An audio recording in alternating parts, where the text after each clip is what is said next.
Good evening. Hello, can you hear me? In the back, can you hear me? Good? Good? Orale. So, first I want to thank everyone for hosting us here at University. I want to thank you for your hospitality and courage to speak with us about some of the hard topics we discussed this evening, and for supporting us with food and shelter on our way to DC to meet with diplomats from Palestine, Venezuela, Cuba, and Bolivia. Now, this was not the topic I had intended to speak about on our trip. In fact, I did not plan on speaking at all today in this format. This was not my purpose on this trip. But after some of the conversations with Professor and some of the students interested in Chicano studies, linguistics, American Indian studies, archaeology, and social sciences wanted me to come back this evening to host me personally to speak about the topic we're discussing in the parking lot earlier today. I thought I would oblige and attempt to answer all the questions you all had. So where do you guys want me to begin? Should I continue where we left off? I see a lot of new faces I did not see earlier in the parking lot.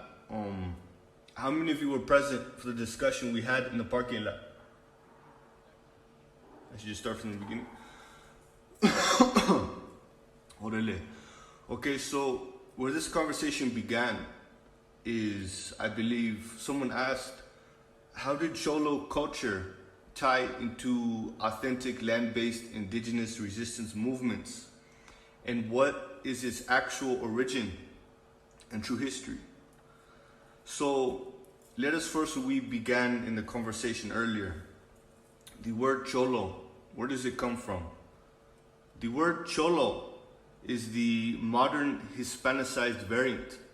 of the original word in the Nahuatl language, Choloani. Now, Choloani literally meant someone who lives on the run, or those whose life is defined by escaping capture. This meant fugitive or outlaw in our language. The root word of Choloani is the word Choloa, which means to escape capture or to flee. Now, when one adds the sound ni to the end of a verb in our language, this turns this verb into a noun that is used to describe someone defined by that verb or action the ni sound was just added onto. For instance, when one adds the sound ni to the end of the root word ami, which means to hunt, it becomes amini. So in amini means someone whose life is defined by hunting. This means a hunter. In the same way, the root word choloa was turned into a noun by adding the sound ni to its end to become the term or phrase choloani. This was the derogative term used by the Christianized and domesticated encomienda diaspora of our people during the 17th century against the members of our population who refused to submit to life as an encomienda and thus were forced to live as fugitives or outlaws or on the run. This word later, by the 19th century, after the majority of the Christian,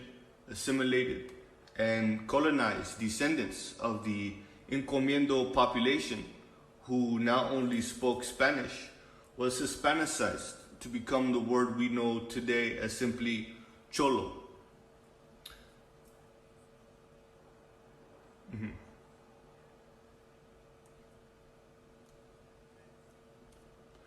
Yes, of course. So the perceived very particular, strange, and unusual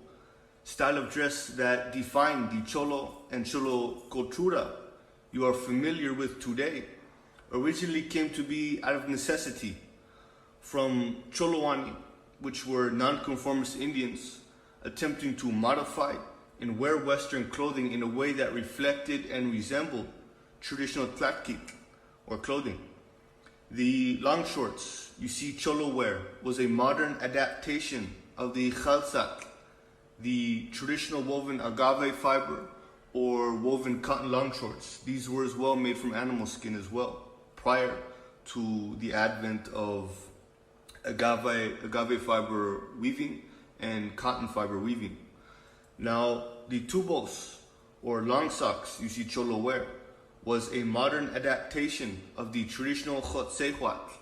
the animal skin leather war leggings, or botas. The large cotton shirt was an adaptation of the large baggy huipili or Teypohs'weepeehl blouse, just a short sleeve or long sleeve large blouse, traditional blouse.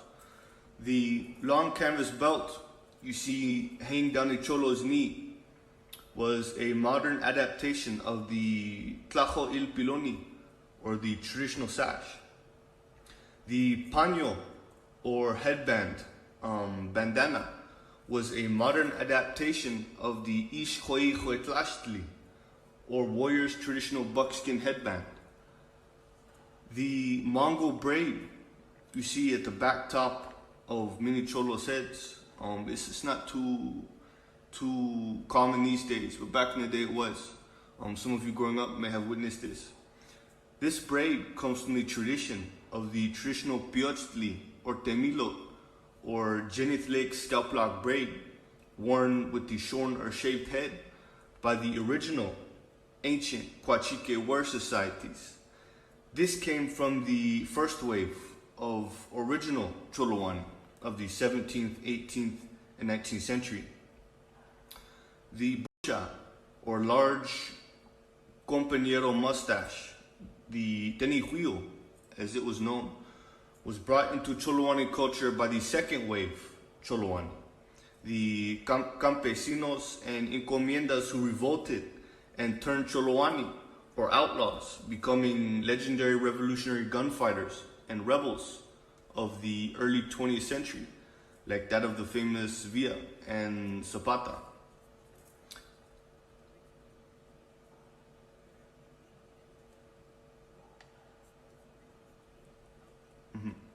That's a good question, and that, I guess, is why you have me here to speak about this tonight. And yes, I can. This story begins in the 16th century, after the Spanish Crown's invasion of what you know today as Mexico. This occurred after the destruction of the Exjan Tlatoloyan, the Triple Alliance of the Mexica or Tenochca colonial empire, which included the civilized stone cities of Texcoco, Tlacopan, and its capital, Tenochtitlan. After the subsequent ransack of all of its tributary communities, outlying villages, and the capture and forced transfer of title of ownership of the whole of the already prior enslaved Masehuali, indigenous peasant, slave, and military caste of the Mexica Empire to the Spanish Crown, otherwise known as the Catholic monarchy, in the early to mid 16th century. Now, in the process of killing and wiping out nearly half of the population of men, women, and children of this territory within the first 30 years of Spanish rule, the Spanish crown and lords, who now made up the viceroyalty of New Spain's colonial empire, imposed a Spanish or Christian form of slavery on both the prior Masehuali peasant, slave, and military caste of the Mexica Empire, as well as the newly enslaved local indigenous populations of Chichimeca, or hunter-gatherers, called the encomienda. Yes, I can. The encomienda, for those who are unfamiliar, was a feudal slave enterprise practiced by the Spanish crown that rewarded conquerors or conquistadores with the possession and ownership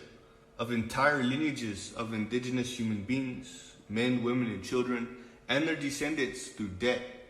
whom they were able to conquer, capture, and subdue in the quote-unquote New World or discovered world, as long as a cut of the profits or portion of the goods generated by or from these slaves were sent back to Spain for the benefit of the Spanish crown or Catholic monarchy. Now, these goods traditionally not only included land and slave labor produced resources, but as well included the men, women, and children themselves en masse for the slave and human and sex trafficking industry that the Catholic monarchy and the Spanish Empire had established in the New World as early as the formative years of the 16th century. These conquistador slave owners were commonly known as encomenderos. This was the precursor of the hacienda system. Now, the majority of the surviving Mexica and Tolteca royal families, or kingship bloodlines and lords, that made up the ruling class that were all mixed-blooded descendants of a race we knew as the Quinametzin-Huetlajame, who made up the royal bloodlines of the Triple Alliance we spoke about, whom had arrived on these lands during the beginning of the Fifth Age and had enslaved and colonized the local indigenous populations in this territory, were burnt alive at the stake alongside tens of thousands of their slave and soldier caste by the Spanish conquistadors during the sieges. Now, while certain surviving members of this royal lineage were still given favor by the Spanish royalty, mostly the women, the royal ladies, and in fact, many of them were granted several encomiendas of their own after the fall of Tenochtitlan, Texcoco, and Tlacopan, and became wealthy encomenderos themselves, ladies of the newly formed Catholic monarchy-owned colony of New Spain. For example, two of Moctezuma's daughters, Dona Isabel Moctezuma and her younger sister, I cannot remember her name, but they were in fact granted extensive encomiendas in perpetuity and married into Spanish conquistador nobility. This surprisingly was fairly common occurrence for many of the royal women of the surviving Mexica or Tolteca ruling elite after the fall of the Triple Alliance. And these women of these lineages became married into and mixed into and helped form the new upper class griot, lords and ladies, encomenderos, hacenderos, and nobility of New Spain. Now, the Masehuali, which means slave caste of the Mexica and Tolteca Empire, had for generations served as the slave peasant caste, as, yes?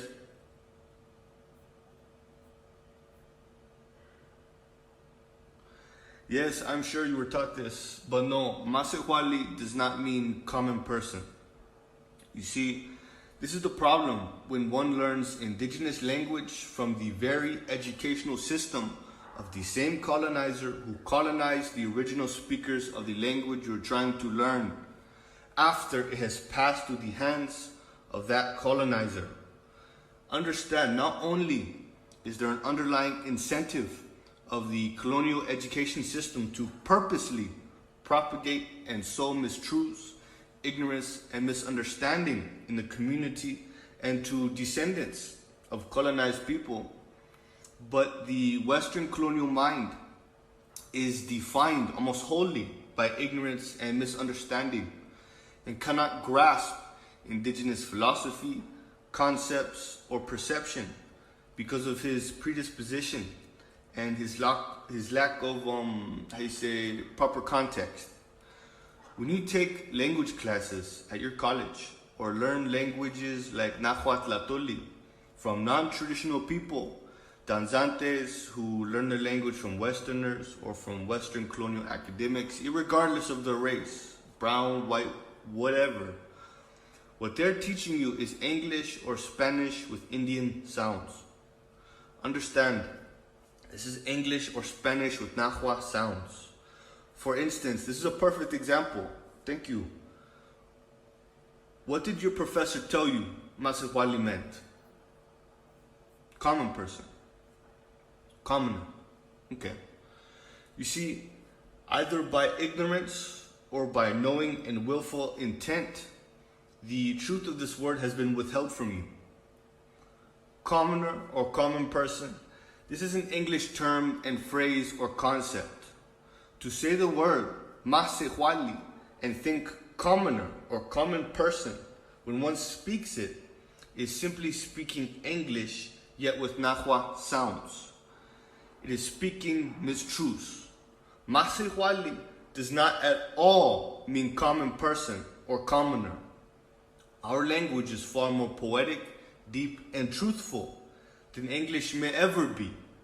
I'll tell you what Masihwali really means. The word Masihwali is a compound made up of two words. Ma, from maik, which is one's hand, and Sehwali, which is a shadow, which we could break down even further, but we will not tonight. So, maik, hand, and Sehwali, shadow, make the term Ma Sehwali, shadow of the hand. Very interesting expression. Now, what does it mean? You see, in our ancient language, we describe the world around us according to function, not by aesthetic, by function, which means how things or phenomenon affect or relate to the world external to itself. Well, what does the shadow of one's hand do? What is its function? Anyone? It does whatever the hand commands it to do. It exists without a will of its own. The shadow of one's hand is destined and fated and bound to do only what the hand commands it to do. This is what Ma Sehwali means. One who lives without a will of one's own. One who is not in control of one's fate or choices. One who only does what one is commanded to do. This was our people's word for slave. To understand? Orale. Now, the Masihwali, or slave peasant caste of the Mexica and Tolteca empires, had for generations already served as the slave peasant caste, as miners, farmers, workers, concubines, servants, human cattle, builders, and even human sacrifice for an already foreign ruling nobility in the stone cities for many generations prior to first contact with the Spanish, and because of this had already been pan-generationally domesticated and colonized over the many generations of Azteca, later Tolteca, and later Mexica colonial rule, and already had been colonized and accepted life as indentured servants and vassals of their new Spanish colonial rulers because of this. Now, the oldest orders, though, of the military class, the military nobility of the Mexica Empire, were societies like that of the Coachique, the Coaje, the Oceloque, and others whose ancestors were once in ages past the most formidable opposition and foes to the Quinametz and Huetlajame giant kings of Aztlan, whom were conscripted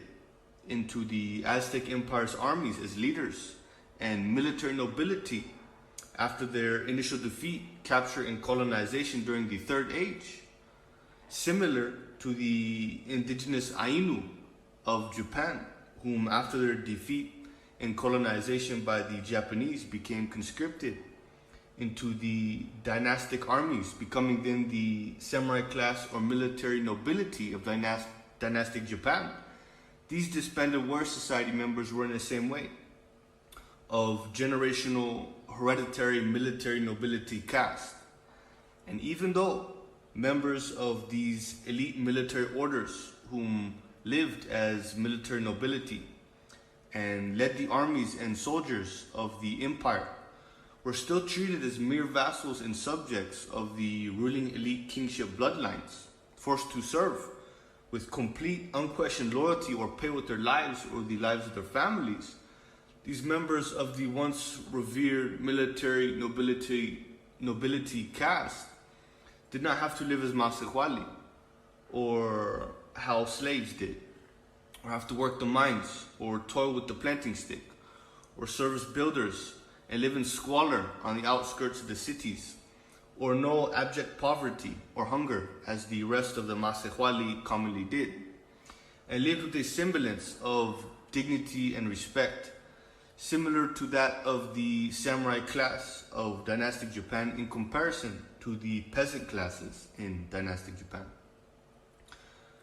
So now this diaspora and social caste of military nobility now finding themselves abandoned by the royal lords and retainers,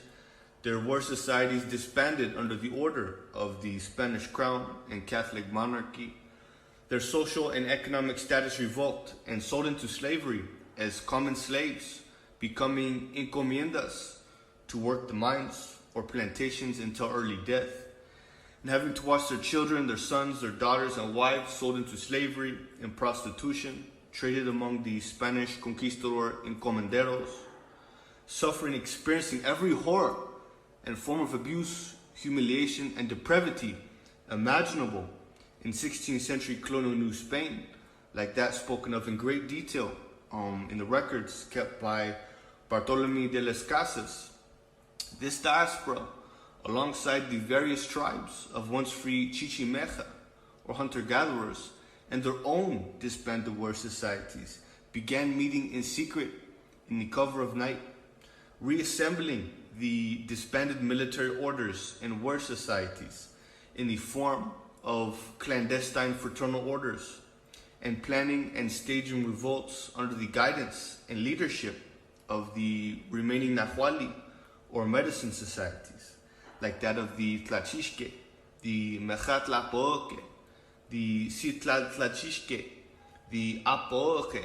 the Tetlachixque, the Tlaquequiloque, the Tlajatecoloque, as well as some of the few remaining Aztec Teypohs'weepeehl, or priest orders, like that of the Tonalpoque, the Teotolonpoque, and a few others, whom they were now oathed to protect. It was this particular diaspora that took up arms against the hacenderos, the encomenderos, the conquistadores, and the whole of the Spanish Empire, staging revolts all across New Spain, and were forced now to live on the run after fleeing the hacienda mines and plantations after the initial revolts. Many starting or taking part or had taken part in the Chichimeja and Yaqui revolts of the 16th and 17th century, now living in hiding on the outskirts of large cities of New Spain or outside of the mission territories as perceivable common derelicts, ignoble savages, digger Indians, thieves, and bandits. This diaspora of our people were persecuted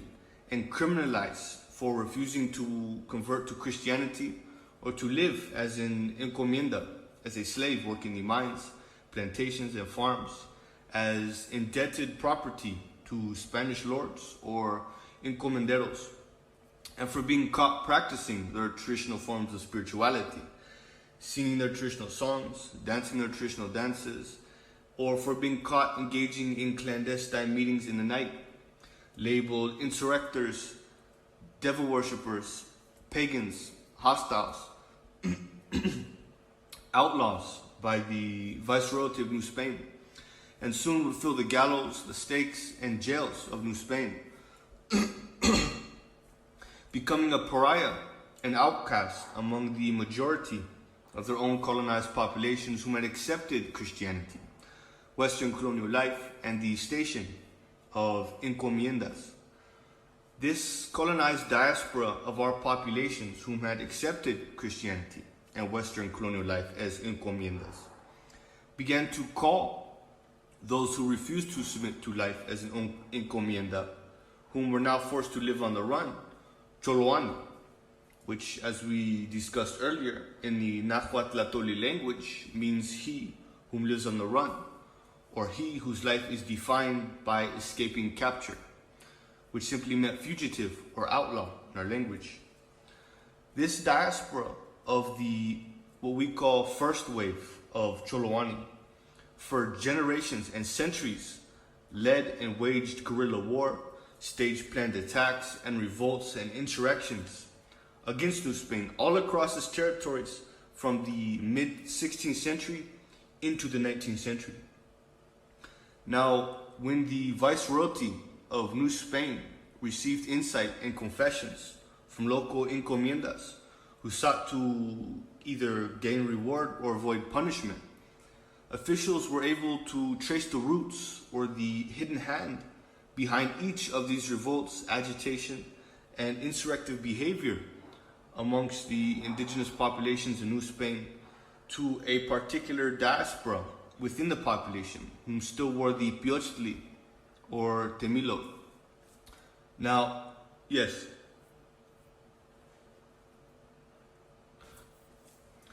What is a Teypohs'weepeehl and what is its significance? Do you see this lock on the back top of my head that rests just over my parietal lobe? The only hair you see on my head. This is called a Teypohs'weepeehl or temilo. This is a genethlic braid that was the lock of hair that was still being worn among the disbanded warrior societies and Nahuali or medicine people, as well as the Teypohs'weepeehl or priests of the various enslaved indigenous populations. This Teypohs'weepeehl or temilo serves as the very symbol of a traditional male's connection to Creator through the sun. This is his umbilical cord to source through the sun, associated with his tonal, his higher consciousness, his medicine, his genethlics, and the very symbol of his oath to fulfill his spiritual and martial responsibilities to his people, his altepet, or his jalpuli, his clan and territory. Does this answer your question? Orale. So where was I? So with this insight, the Viceroyalty of New Spain quickly found an easy way to spot and target members of these clandestine fraternal orders among the Cholowani, and even encomiendas by those who kept this braid, even after the many local initial Teypohs'weepeehl and temilo scalp lock bans of the early 16th century by Catholic missionaries. So strict new national Teypohs'weepeehl or temilo scalp lock bans, laws, and a national witch hunt to target Cholowani that were imposed in the 18th century after the latest large Cholowani revolt in 1692,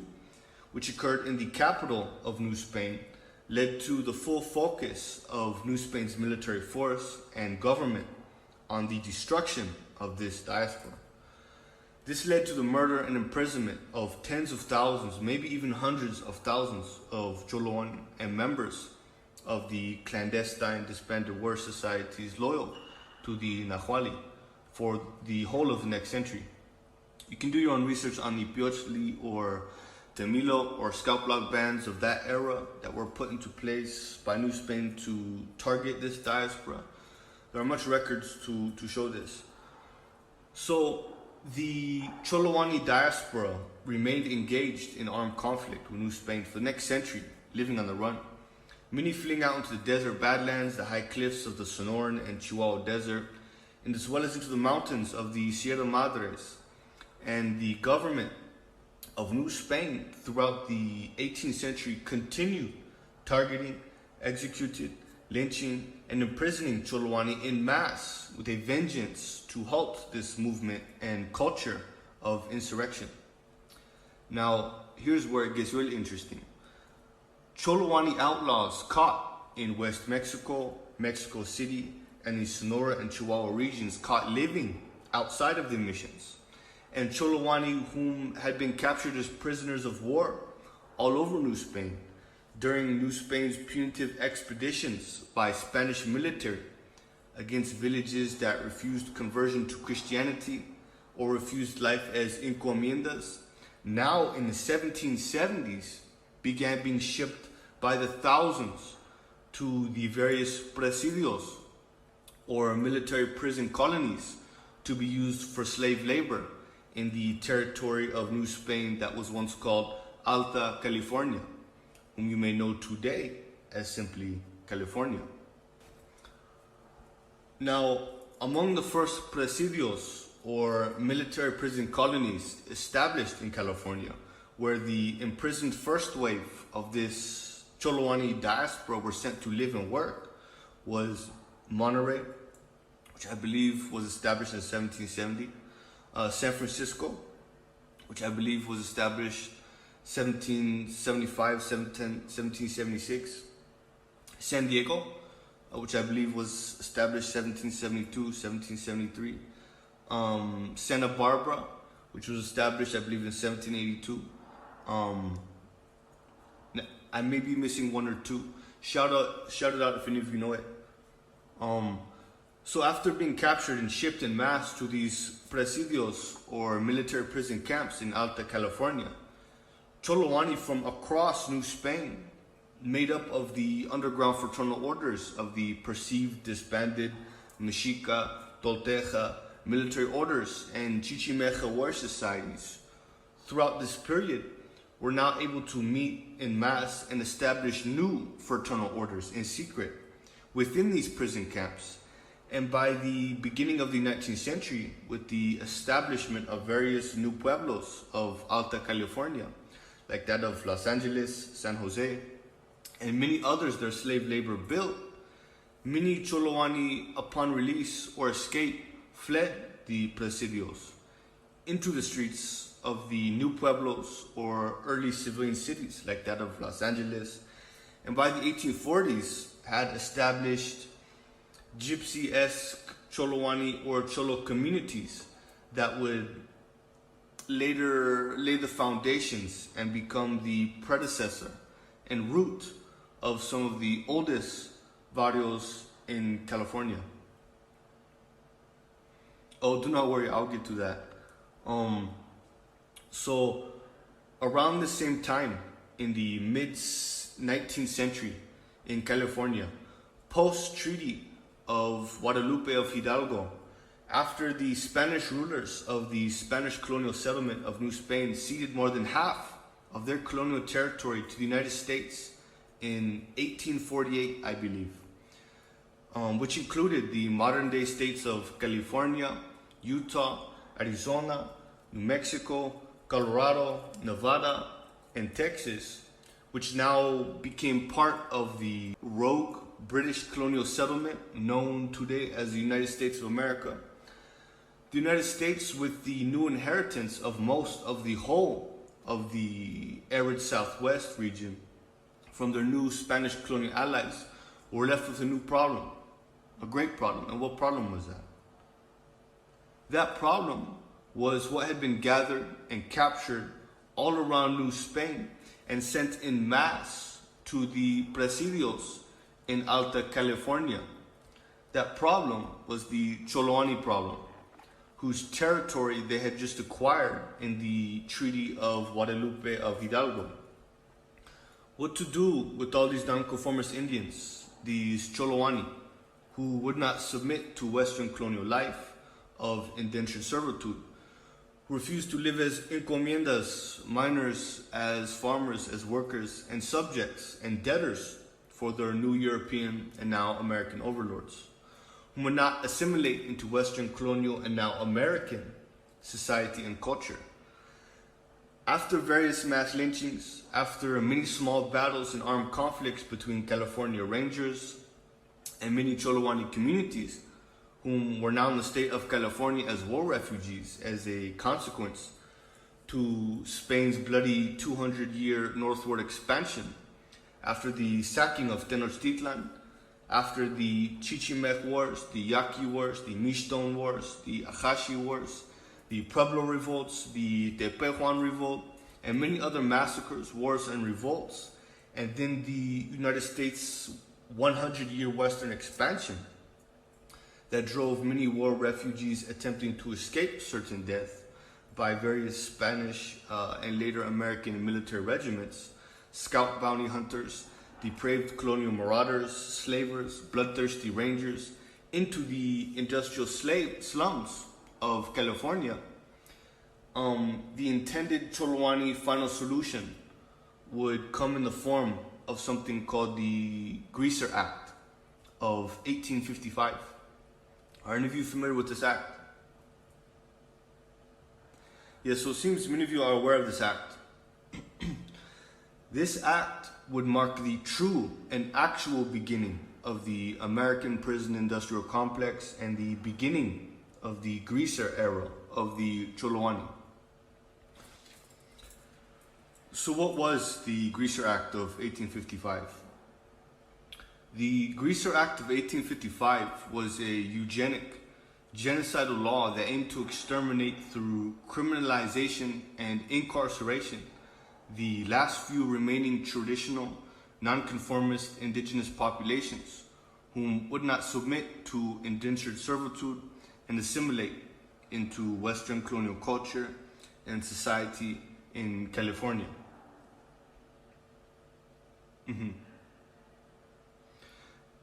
Yes, so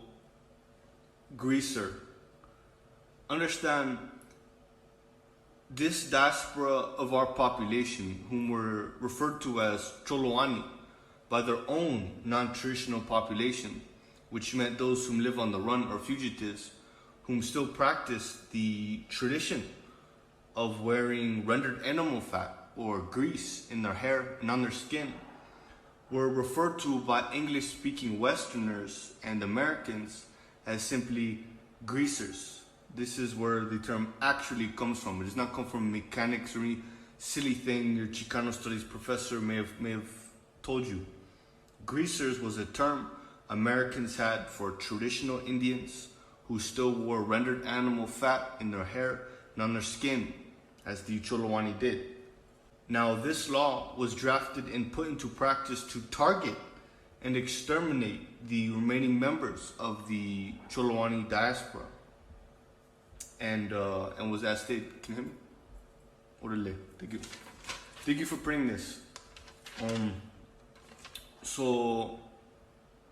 the Greaser Act of 1855 states as such, in quote, Section 1, all persons except digger Indians who have no visible means of living, who in 10 days do not seek employment nor labor when employment is offered to them, all healthy beggars who travel with written statements of their misfortunes, all persons whom roam about from place to place without any lawful business, all lewd and common prostitutes and common drunkards may be committed to jail and sentenced to hard labor for such time as the court before whom they are convicted shall think proper, not exceeding 90 days. All persons who are commonly known as greasers, or the issue of Spanish and Indian blood, who may come within the provisions of the first section of this act, who go armed and who are not known to be peaceable and quiet persons, whom can give no good account of themselves, may be disarmed by any lawful officer and punished otherwise by the foregoing section. Now, this act was coincidentally passed just after California's first state prison, San Quentin, finished its initial construction in 1855, built by the convicts and inmates that had been housed originally in several prison ships in the San Francisco Bay and then Point San Quentin. One of the most notable of the prison ships was known as Waban. Now, what occurred after the building of the state's first prison and the passing of the Greaser Act was the mass state-sponsored criminalization and incarceration of virtually all Choloani of that time period, whom now in the mid to late 19th century found the hellish concrete walls and workyards of San Quentin prison their new home and environment. This new extreme circumstance environment that was San Quentin prison and living under the Greaser Act in the late half of the 19th century by the Americans ushered in a completely new era for the Choloani that would forever alter Choloani culture and its diaspora, and forever change the style and expression of Choloani culture to survive and adapt in this new prison environment, prison issue clothing, prison life, and prison culture, and would create what would later be falsely labeled as the first prison and street gangs of California on the southwest, and defined the infamous Pachuco, greaser, Cholo street gangster culture of the late 19th, early 20th century, which swelled actually in consequence to the Greaser Act of 1855 after the mass incarceration of Choloani, which interestingly enough was the same law that was an attempt to eradicate the last few remaining traditional nonconformist indigenous populations whom would not or could not submit to indentured servitude and assimilate into Western colonial culture.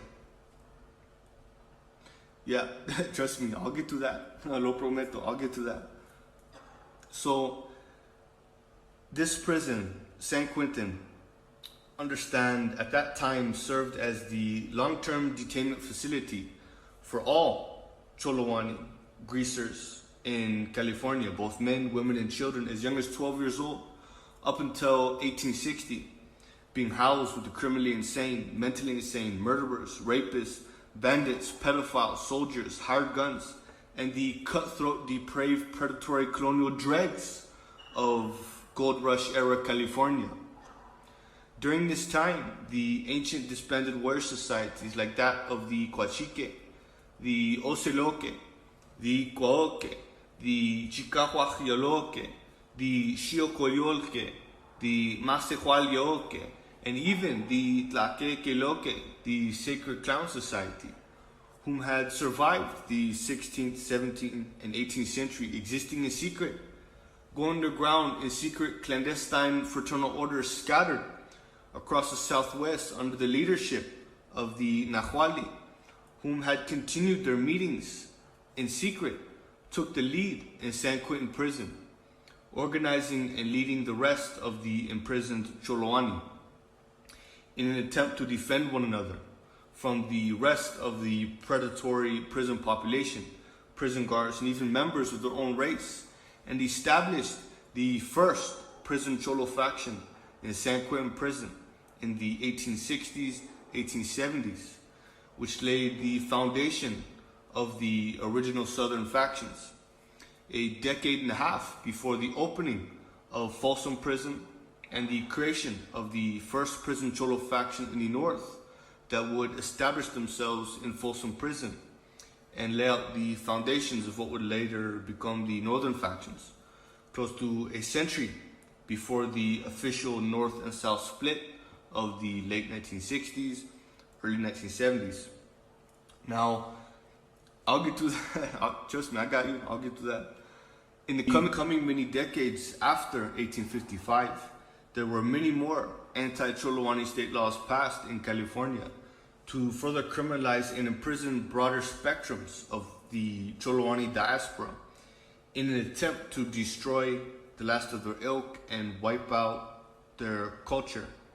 An example would be the most recent version of the Teypohs'weepeehl or scalp lock braid bans that were enforced once again in California beginning in the 1870s, which even many Chinese coolie slaves found themselves a victim to, and persecuted for and imprisoned for. New prisons like Folsom having to be built and opened to house and accommodate the overwhelming new amounts and waves of Choloani and other undesirable traditional men whom now found themselves newly criminalized and imprisoned from these new laws. And thus, another Cholo prison faction began forming in the north soon after, establishing themselves and organizing in Folsom Prison in the early 1880s, and created what would lay the foundation of the original northern faction of Choloani, which were made up of working Choloani, whom could not be imprisoned in the 1850s, 1860s by the Greaser Act of 1855 because they had submitted to occupation and had become farmers and farm laborers in the north, and whom only recently had become criminalized in the United States in the 1870s due to the most recent scalp lock bans in California, which targeted a much broader spectrum of even working Choloani and criminalized and imprisoned Cholowani simply for the wearing of the genithlate braid or scalp lock they continue to wear at the back crown of their head, called the Teypohs'weepeehl or Temilo, which served as the physical symbol and basis of a traditional male's spiritual existence, representative of a male's tether to the greater creative force of the cosmos, and the device by which marked a male's acceptance of the burden of a male's traditional, spiritual, and martial responsibilities to his tribe and his clan. Now, the farming Cholowani, whom now all found themselves in Folsom Prison in the 1880s, now unable to wear the traditional Teypohs'weepeehl or Temilo because of the scalp lock bans and laws which made this braid illegal. This braid as well being cut off and not allowed, being cut off as soon as they were entered in prison and not allowed to regrow during the fulfillment of their prison sentence. And now being a cause for police to arrest them, identify and arrest them. Just like the Cholowani whom found themselves in San Quentin prison in the 1850s, this faction of farming Cholowani came up with a way to work around this law. And instead of growing a cuachichitli or warrior tuft on the top of the head and abandoning the Teypohs'weepeehl or genithlate braid entirely, as most of the southern faction in San Quentin did, the northern farming Cholowani in Folsom Prison simply began growing a patch of hair right below where the genithlate braid or Teypohs'weepeehl was traditionally grown, low enough to where the prison guards and prison officials and police could not lawfully or legally consider it a genithlate braid, which was traditionally positioned at the top background of the head in a similar location a Jewish man's yarmulke would be worn, to avoid persecution and yet to maintain a semblance of their dignity, tradition, and custom. This is the reason why you still, till this very day,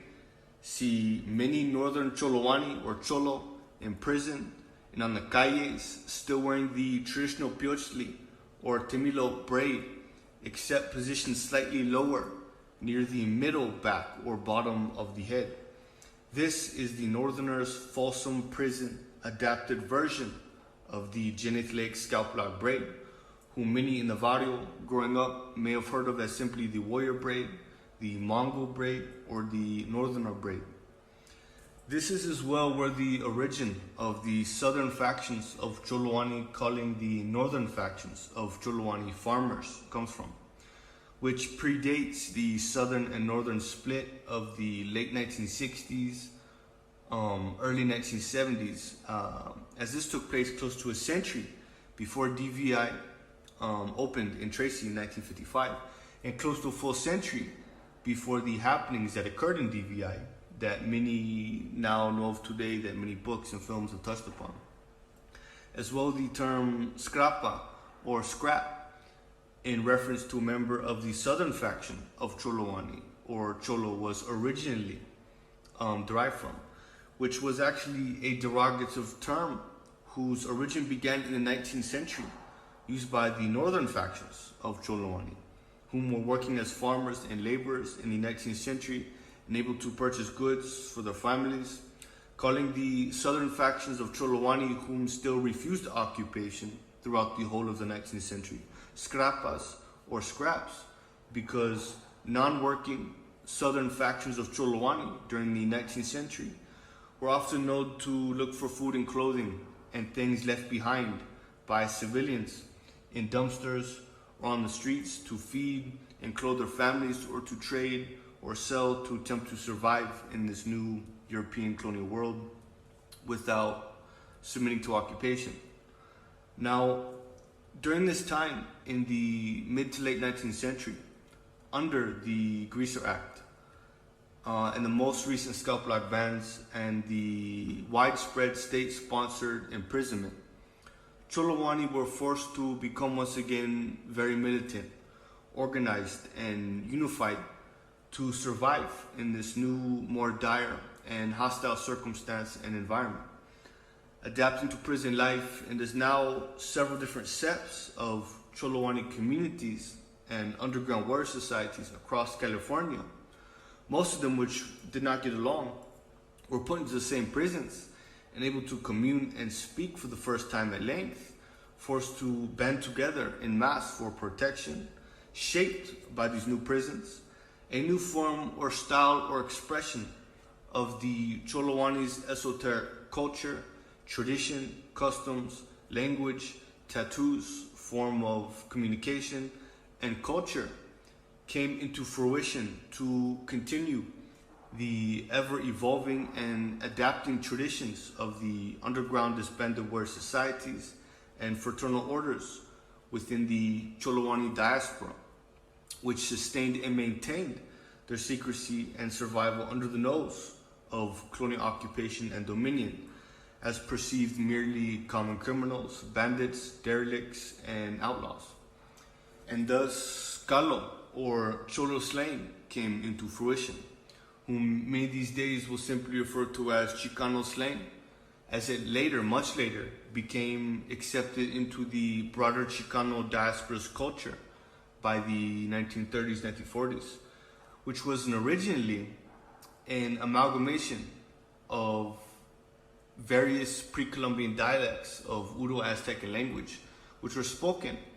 by the many various septs of Cholowani or Cholo, whom met in prison, mixed with the adopted Spanish language from their people's time under Spain's colonial rule,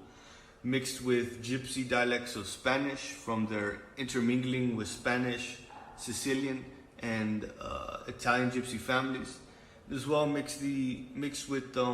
English language from their current time under American's colonial rule, which was originally British, obviously an English-speaking colonial occupation. Yes, so to get to this point, the creation of the Pachuco, so the convict Cholowani or Cholo in the late 19th century, within the prisons, no longer able to wear his modern variant of traditional clothing he wore on the streets during this time period, his long cotton khalsat shorts, his Teypohs'weepeehl leggings, his Teypohs'weepeehl or traditional long sleeve blouse, or his huipili short sleeve blouse, and his Teypohs'weepeehl, his sash, then attempted to alter his prison clothing to be the equivalent. Back then, shirts were not allowed to be worn extra long and as large as the Cholowani were accustomed to in their traditional garb, and as well was mandatory to be tucked into one's pants in prison during that era. So Cholowani could not make and wear the equivalent of their long huipili blouse. So instead, the prison-issued short coat or work short was attained in the biggest size, and the sleeves were either kept full sleeve to make the traditional Teypohs'weepeehl, which was the traditional long sleeve pre-Columbian, I guess you say, frock coat, which was a long center split jacket made from either animal skin or woven textile that covered one's body from the neck all the way down to one's knees, which commonly only had a single tie or button at the neck.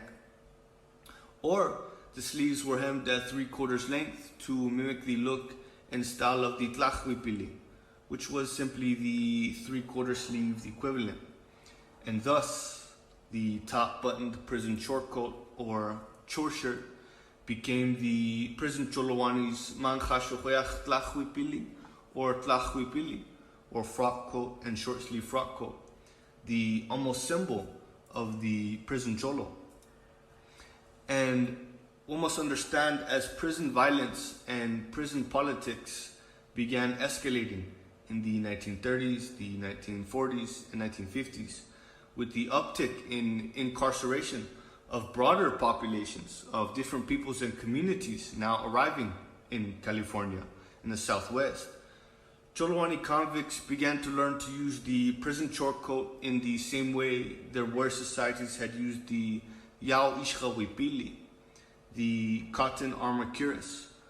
which was a woven quilted cotton blouse stuffed with cotton, which was soaked in salt water and set to dry in the sun on a wooden bust frame traditionally, or on one's own chest traditionally, becoming hard as rock to form and fit a warrior's body. modern Cholowani wear societies understanding the proficiency of this technology, being very familiar with it and in need of casual and invisible armor on the battlegrounds of the American prison systems.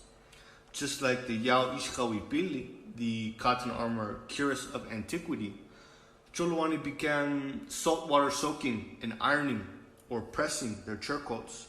making them hard and difficult to penetrate with an edged weapon. Later, when starch was provided, starch soon took the place of the saltwater soaking method. Now, even though this practice and method was initially used solely the short coat, decades later, out of necessity, prison Cholowani or Cholo began using this method on their t-shirts, their prison issue jeans, even socks. As well, short pants were not allowed in prison in the late 19th century, early 20th century. So the Cholowani chose their prison issue jeans in the biggest size they could possibly get to match close to the standard wide leg size width of their traditional khalsa short pants, whom you may have seen Huichol and Yaqui Indians still wear a version of, as well as the Zuni, Hopi, Apache, and Navajo.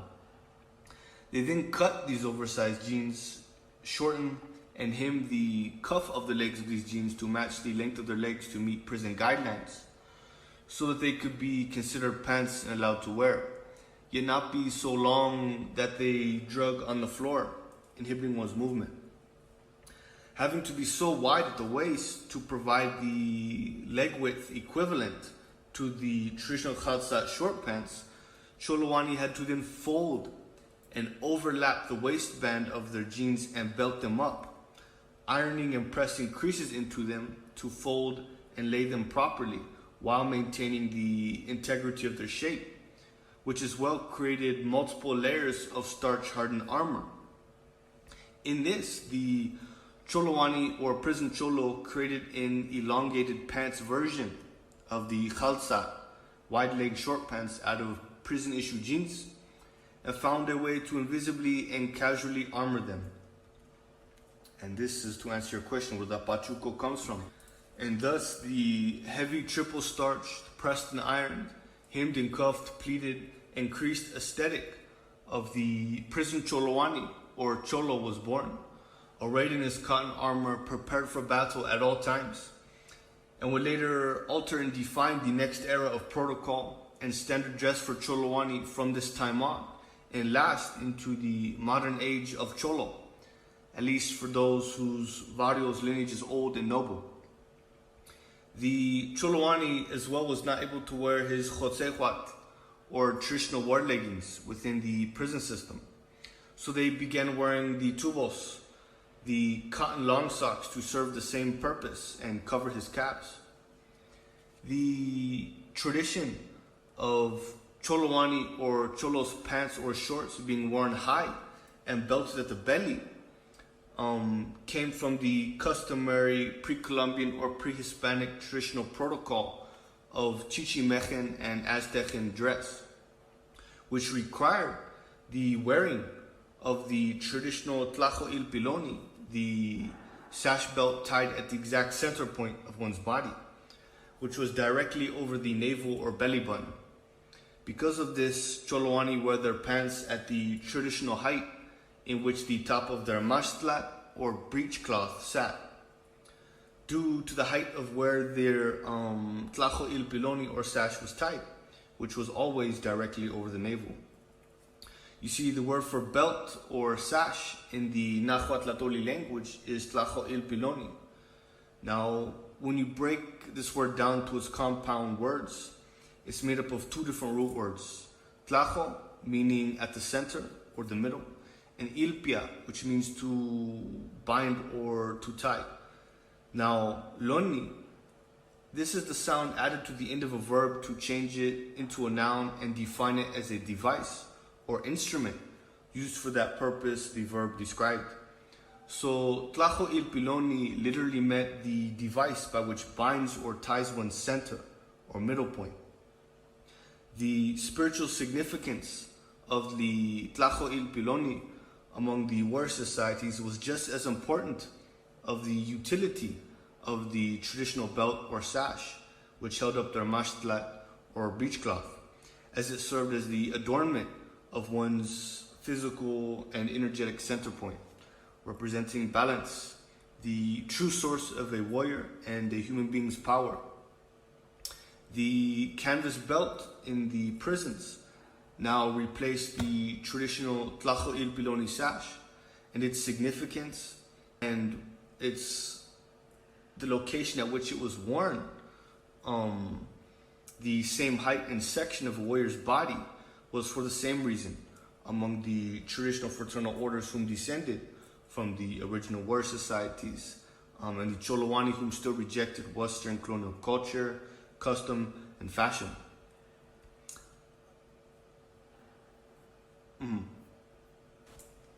What's that? Okay. Yeah, we can touch upon that real quick, and I'll go back to how the Pachuco came to be.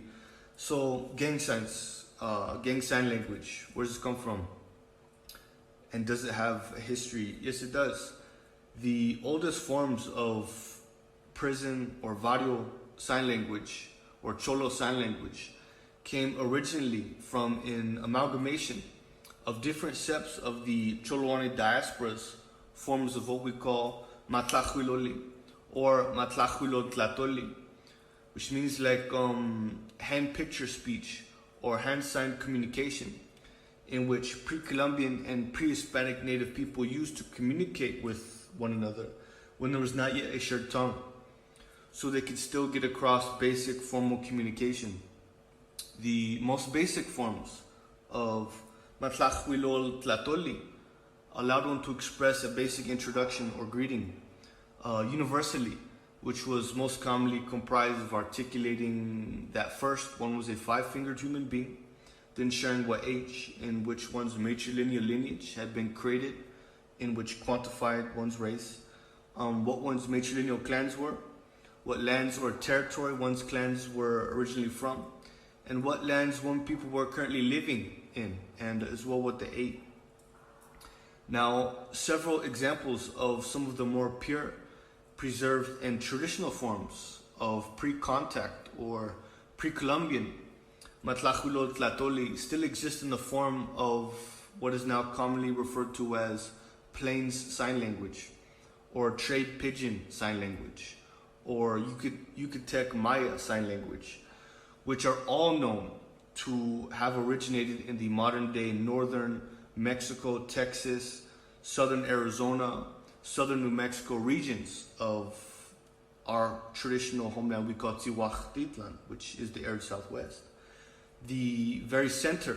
of the traditional Udo-Aztecan language-speaking diaspora's traditional territory that comprised the whole of the arid Southwest. Before this hand-speech language was spread north as far as up into Canada, far east, and as far south into the Yucatan, before the arrival of Europeans due to the migrations of several groups or bands of the original Udo-Aztecan diaspora, whom migrated out of the arid Southwest and settled far north, south, and east, intermingling and synthesizing and trading with various other tribes of those territories since the Fourth Age, and took this with them. The matlahuiloli or matlahuilotlatoli, or hand picture speech, became very useful by the Cholowani diaspora in the early Castilian colonial slave camps and missions, and altered a lot during the time spent in the military labor camps and prisons of the 18th and 19th century for clandestine, secret, and silent communication among individuals and between war societies and different factions of Cholowani, who may have spoken different languages or dialects or needed a silent form of communication. And it was maintained, continuing evolving, continued changing, and altered many times up into the 20th century to maintain their esoteric meanings, changing with the times and environments, and creating the modern forms of barrio or Cholo sign language you see in Cholo neighborhoods and in prison, which have been now simply labeled as gang sign language, which now virtually all street and prison gangs have adopted and made into their own form all over the United States by the 1980s and 1990s. Tattoos. So the tattoos, which we call the Yao Tohai Tlahuiloli, the warrior variant of Tohai Tlahuiloli, of traditional tattoos, was the ancient tradition and custom of the earned tattoos. This was a custom of wearing the marks of one's warrior society if one was an initiate, one's rank within the warrior society, one's tohai or name or past names, one's clan and clan history, one's territory, and one's accolades or accomplishments in ceremonial combat or in defending one's village or territory, in hunting or providing, in acts of self-sacrifice or courage, marking of one's trade, or even markings of acts of shame or dishonor on one's skin, so that the whole of one's community, traditionally, and other warriors could see a visual representation of the caliber of male they were relating to or interacting with, and interact with them accordingly, being held accountable for every act and choice a male made, to keep males balanced, accountable, and strong, and existing consciously. This tradition was maintained and continued by the disbanded underground warrior societies and Cholowani or Cholo from first contact all the way into the 20th century with the tradition of the placa, the placazo, which many may know today as the falsely colonial labeled Cholo gang tattoos. The shape, form, and expression of the Cholowani's traditional earned warrior tattoos had to continually adapt and change with the times to maintain their esoteric meaning, to hide their significance from the ever watchful eye of colonial law enforcement and prison guards, even though their placement, meaning, and purpose has remained synonymous and the same since pre-contact. So where was I? Thank you. So late 19th century, early 20th century, let's say around the year 1910, well after the 1848 Treaty of Guadalupe of Hidalgo split and divided the arid Southwest Territory, split and divided the arid Southwest Territory among the Spanish colonial nation known as New Spain and the rogue British colonial nation now known as the United States of America. The Mexican Revolution began. This occurred due to the harsh circumstances and environment under the imperial rulership and the corrupt and militant president Porfirio Diaz, which was an environment of poverty, famine, rampant starvation, and blatant, bold injustice committed the already assimilated, domesticated native populations whom lived and served as peasant laborers, as encomiendas for the wealthy hacendados or encomendados or landlords whom had taken their land and forced them to become encomiendas. Now,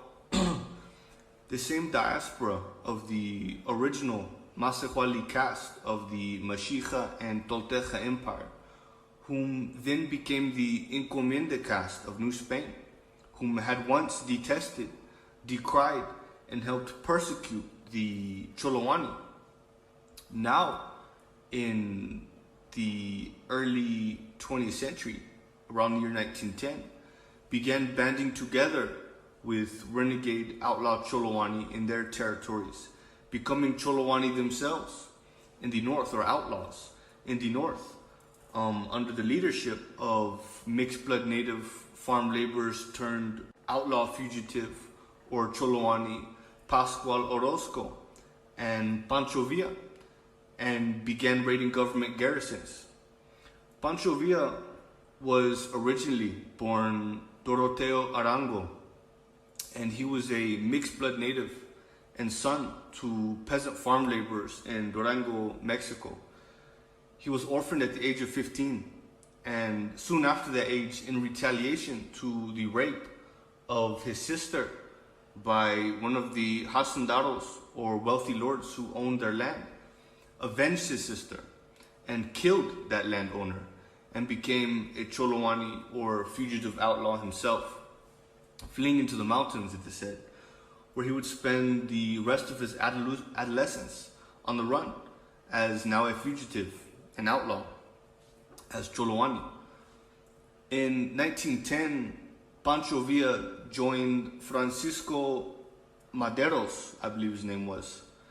in his army in the coup against the current dictator of Mexico, Porfirio Diaz, becoming a leader in his army and successfully helping Madero overthrow Porfirio. But after the completion of the successful coup, during the rebellion of Pascual Orozco, Villa's sympathy for Orozco's cause led to his imprisonment, his subsequent jailbreak, and then fleeing to the United States as a fugitive once again, and then returning back to Mexico in 1913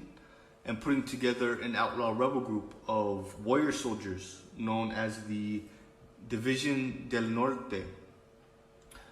Around the same time, in the South, a mixed-blood native man still able to speak, read, and write fluently in his native Tlahuica dialect of Nahuatl, who was orphaned at the age of 17, whose arrest began in 1897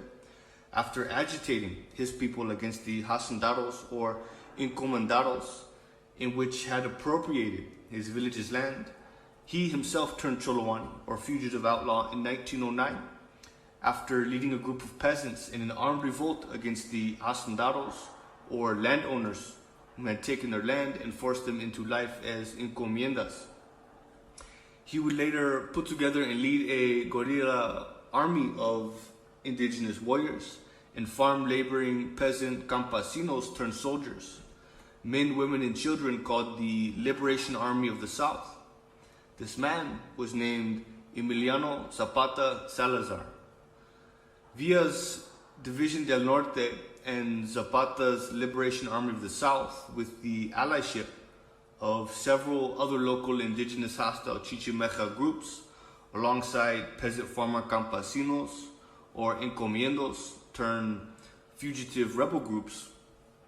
waged war against New Spain and the United States for more than a decade, and despite their many victories, became outmatched by the political theater, backstabbing corrupt political leaders, clandestine tactics, and the overwhelming military power of the colonial empire that was New Spain and the United States. And in the late teens era, leading up to 1920, before and after the assassination of Pancho Villa and Emiliano Zapata, many fugitive guerrilla bands of soldiers and bandits and groups that participated in the war against New Spain, the United States, during the Mexican Revolution, to avoid persecution and prosecution as this rebellion was dying, fled across the border into the United States. These rural groups of once peasant farmer campesinos, alongside many Huichol, Yaqui, Otomi, Tepehuan, Tahumara, and various other Chichimeca groups, turned hardened, disciplined, militant guerrilla soldiers and outlaws from fighting against the armies of New Spain and the United States simultaneously for close to a decade, who fled into the United States in and around the times between 1917, 1918 to around 1925, 1926, found themselves now driven into the poverty-stricken inner city barrios of California, Arizona, New Mexico, and Texas, among the same diaspora of Cholowani whom they once decried and condemned more than a century ago, now trying to as well find a way to survive in this new concrete jungle as war refugees completely unfamiliar with city life, most of which were now unfamiliar even with rural farm labor life, after having, for the past decade, adapted to living life on the run as fugitives, as Choloani, as revolutionaries, engaged in guerrilla warfare as guerrilla soldiers,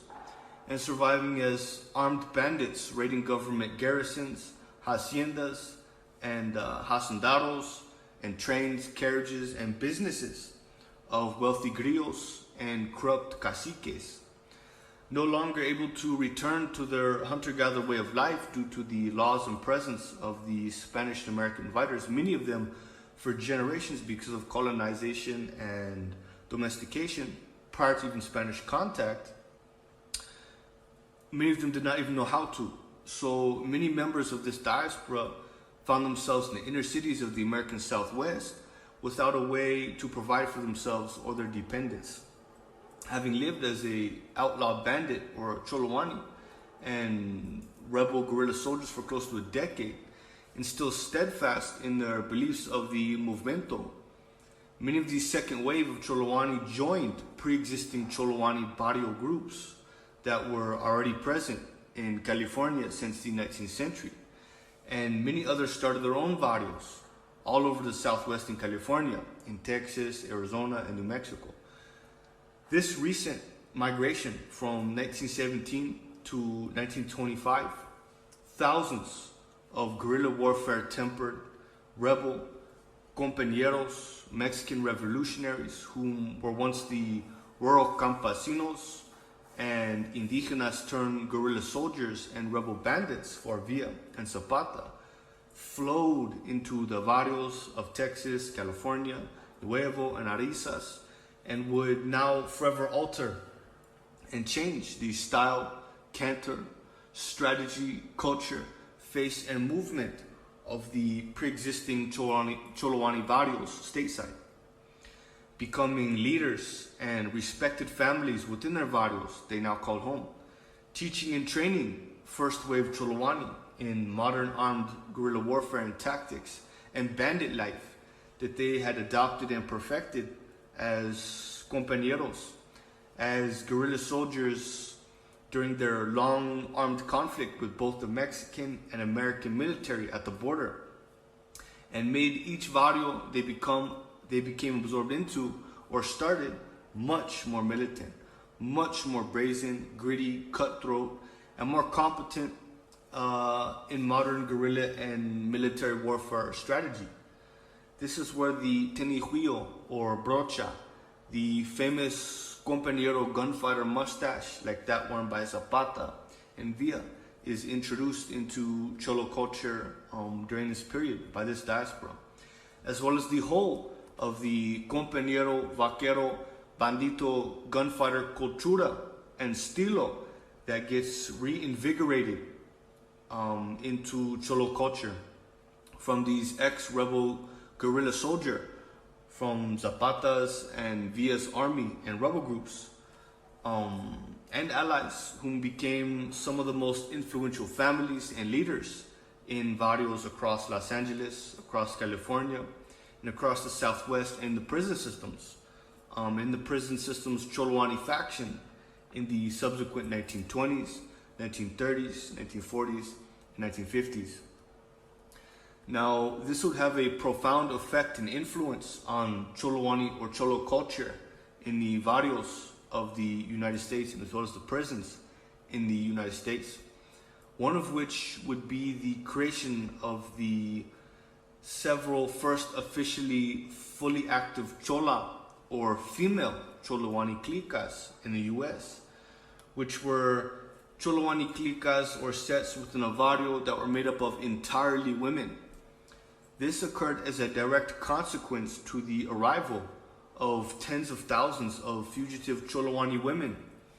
refugee Adelitas or soldaderas from the infamous Las Adelitas or Las Soldaderas women rebel groups, whose numbers filled the ranks of the outlaw rebel armies of Villa and Zapata and allied rebel guerrilla groups who had not only participated in, but played instrumental and pivotal roles in the Mexican Revolution as armed combatants, women warriors, bandits, soldiers, and outlaws standing back to back on the men on the battlefield throughout the whole of the Mexican Revolution, engaged in all-out warfare with the imperial militaries of both New Spain and the United States. Now,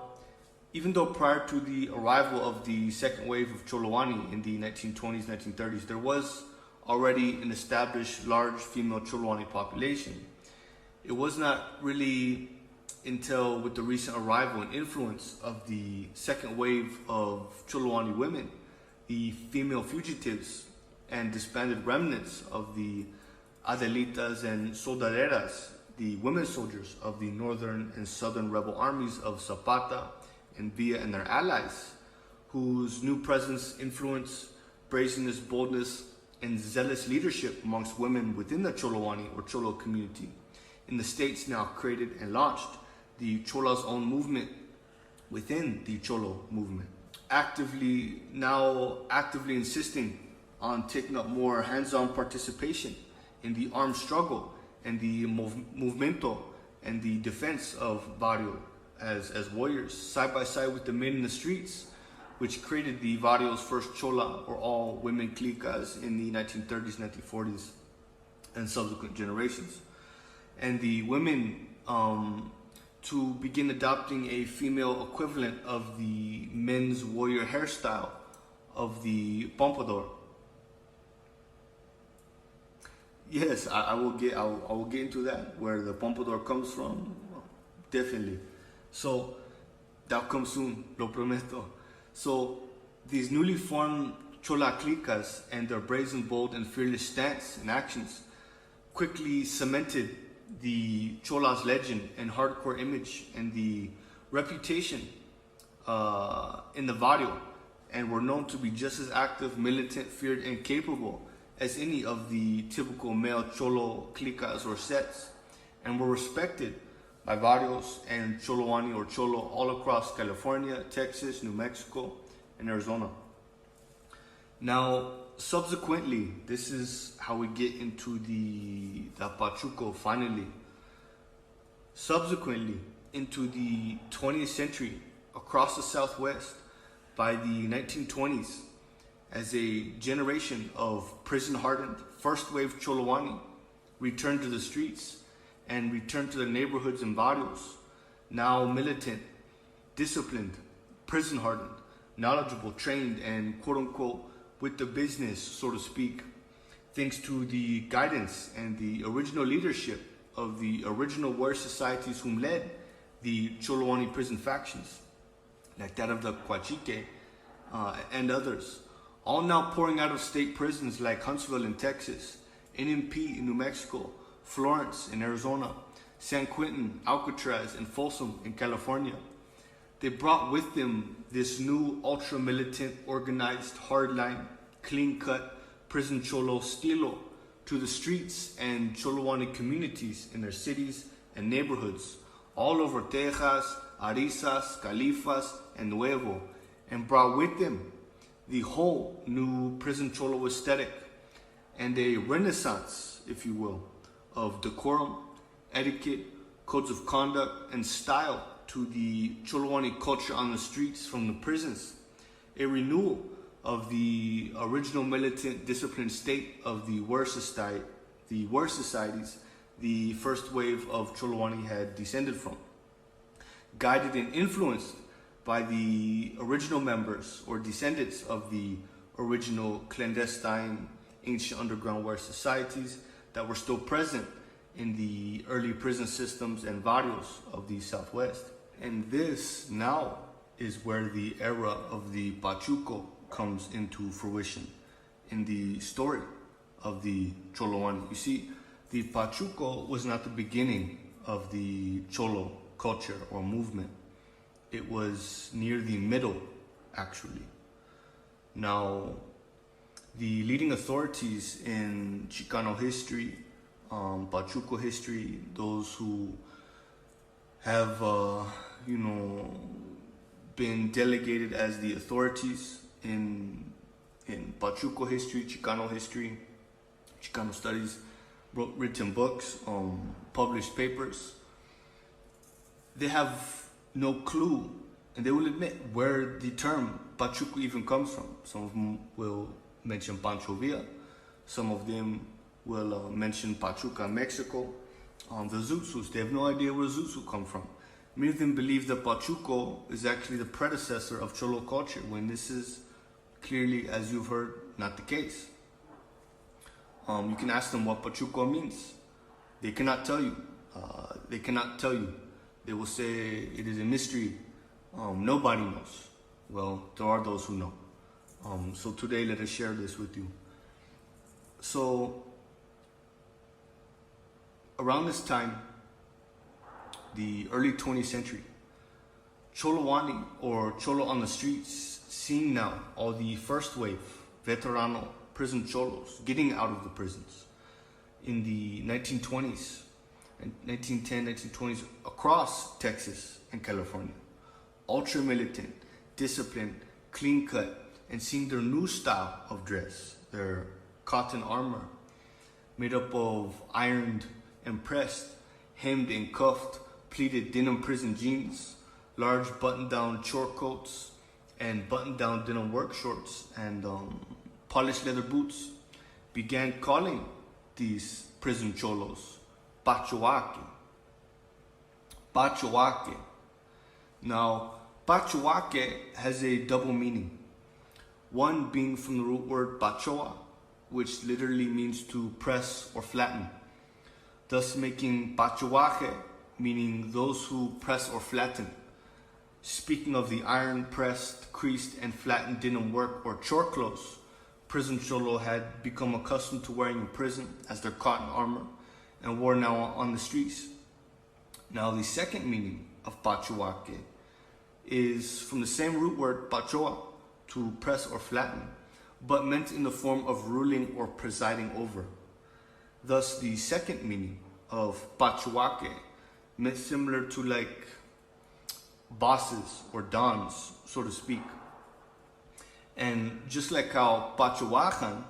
which meant the place of rulership of Hidalgo, Mexico, became Hispanicized to become Pachuca of Hidalgo, Mexico, Pachuaque was as well Hispanicized and masculinized into Pachuco. Now, this style of prison Cholowani or Cholo, wearing their denim chore or work clothes, hemmed, pressed, iron creased, extra long and extra large, to reflect the new prison version of traditional garb,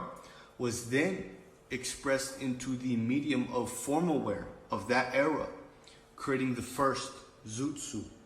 so that Pachuaque or Pachucos would be allowed entry into the big band,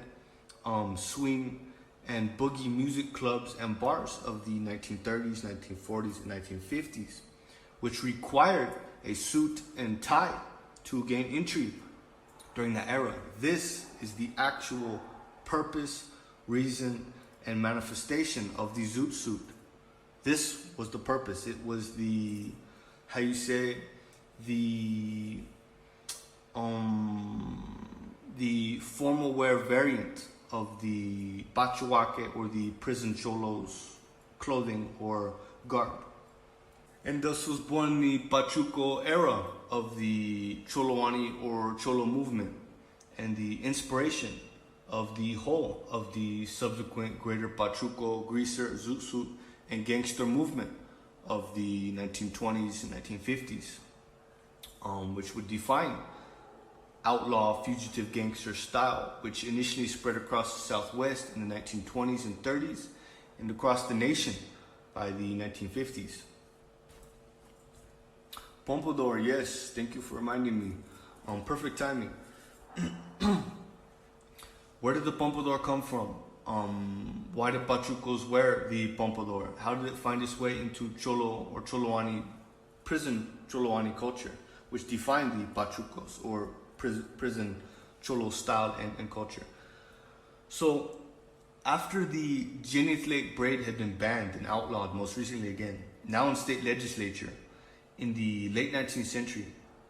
And because this braid was cut upon one's arrest and imprisonment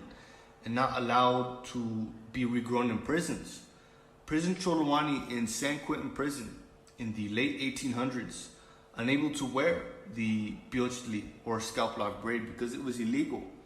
began wearing a version of what we call the Teypohs'weepeehl. Now, the Teypohs'weepeehl was a traditional swooping upwards, greased, spiked, and painted tuft on the top of a warrior's head, which ran from the top of one's scalp lock braid to the middle or front of one's head, which traditionally in pre-Hispanic times was then later in life grown out long and combed back to signify that a warrior had in the past fulfilled at least a 3-year pledge of serving as a sash carrier, a harem rope carrier, or a Shorn One Warrior Society member, but had retired, so to speak. Now, this hairstyle then, because of this, of what the prisoners, the Cholowani, were doing in San Quentin, this hairstyle then became the symbol of the prison Cholo, or Pachuaque, or Pachuco, by the early 1900s. And in the 1920s and 1930s, as veterano prison cholos were being released from prisons across the Southwest, this became a staple in Cholo Pachuco culture on the streets, and soon after became popularized in mainstream American culture with the spread of Pachuco greaser gangster culture into Hollywood and the music industry through big band, swing, boogie, doo-wop, and early pre-rock and roll. Famously now known as the pompadour. The term pompadour comes from the original derogatory terminology poorly educated and uncultured white lower class correctional officers at the time in state prisons were referring to the Teypohs'weepeehl as, attempting to deracinate and compare the strange looking prison cholo Pachuco hairstyling to that of a French whore or a French woman, choosing to reference Madame de Pompadour, a well-known and popular mistress of King Louis of France, and thus became what defined the style and aesthetic of the prison cholo or Pachuco diaspora during this era of the early 20th century, from 1910 to around 1950, spreading onto the streets and really defining Cholo Pachuco culture at the time. The classic pompadour, the formal wear Zoot suits and Stacey Adams worn at the swing and boogie clubs on the weekends, so Cholo could access clubs and as well the casual everyday streetwear of a Cholo or Pachuco at the time, which was comprised of polished straight-lace cork-rim, prison-issue steel-toe boots, and heavily creased, pressed, starched, hemmed, and ironed prison-issue style Levi's pants or long shorts, chore coats, and work shirts. The Pachuco greaser culture became infamous and a presiding force in the swing, boogie music, pre-rock and roll scene in the Southwest. It really began to define it by the mid-1920s and 1930s, inspiring the national greaser and gangster movement, which had proliferated and spread across this country's speakeasies, swing and boogie clubs, various low-income neighborhoods and diasporas by the 1920s and 1930s, reaching deep into Jewish, Italian, Irish, and Sicilian neighborhoods of New York and Chicago. The overwhelming spread of greaser, swing, gangster, or Pachuco culture among several Italian and Sicilian communities nationally was caused by the overwhelming number of outlaw Italian, Jewish, Sicilian, and Gypsy immigrant families who grew up in LA and among and helped form some of the Cholowani communities and neighborhoods who became absorbed into already present older Cholowani, fugitive, convict, Pachuco, underground, gangster communities within the underworld and barrios in California, whom lived alongside in and among Cholowani in neighborhoods like Lincoln Heights, Boyle Heights, Dogtown, and all across LA. Some of the most notable early Sicilian and Italian Cholowani gangs of the 1800s in Los Angeles, being the College Park gang, the Matranga gang, the North End gang, and so many others I cannot remember, whose actions, members, and style later became very influential in the Italian and Sicilian outlaw underworld in the United States, which these families had strong ties to. Powerful families and gypsy communities in New Orleans, Ohio, Colorado, Chicago, New York, and Missouri. Some of these Italian, Jewish, and Sicilian Cholowani later moved across the country to become pivotal figures in various well-known and infamous Italian and Sicilian Prohibition and post-Prohibition outlaw groups, including Al Capone's Chicago outfit. Now, these interactions and commingling between the underground fraternal orders of outlaws and gypsies from Sicily, Italy, and Spain, now present in the street and barrios of Los Angeles with the native Cholowani, had a profound impact on one another that would not only forever change and create the modern Italian mafioso gangster image, style, and legacy in the States, but would as well forever change and alter the Cholowani cultura, diaspora, and affect if and how the Cholowani were to survive in this new world and continue the movimento, the resistance, and the brazen act of non-accordance, non-assimilation, and non-participation in colonial civilized culture imposed upon the native population by the foreign military occupations known as Spain, Mexico, and the United States that the Cholowani had refused to submit to pan-generationally. Now, it was during this time, during the Prohibition era of the 1920s to 1930s, with the sale and use of alcohol, heroin, and marijuana now becoming illegal, learning clecha from the Italian, Sicilian, Chinese, and Gypsy families in LA how to capitalize on this ban of alcohol, marijuana, and heroin, and how to create and provide a lucrative, structured, monetizable, and profitable service to meet the needs and wants of the working civilian population of that era, who now all of a sudden could no longer legally purchase the alcohol, heroin, and marijuana, in which had been just made illegal by the federal and state governments. Cholowani neighborhoods and factions began to now partake in the lucrative and yet high-risk business of bootlegging, trafficking, and selling illegal substances that were banned now during the Prohibition era to sustain their continued survival as renegades and non-participants in colonial civilized culture, to survive in this new era and to support and fund their resistance. This was the beginning of the Cholo or Cholowani's diaspora's foray into the world of selling state and federally classified illegal substances to survive in this new world. And the first time Cholowani communities began to structure themselves and their barrios or neighborhoods in a business savvy or oriented way, learning from the Italian, Sicilian,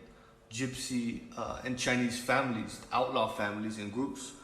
who were now living among and a part of many Cholowani neighborhoods all across Califas, who already had perfected a system of outlaw enterprise many centuries ago in their home countries, and knew how to survive and thrive as outlaws in the city. It was at this time where barrios and neighborhoods whom were founded by or now under the leadership of descendants of the second wave of Cholowani, the vaqueros and compañeros that came during and near the end of the Mexican Revolution, whom still had strong ties to outlaw families whom remained south of the Rio Grande, whom had taken refuge in the border and bandit mountains after the Mexican Revolution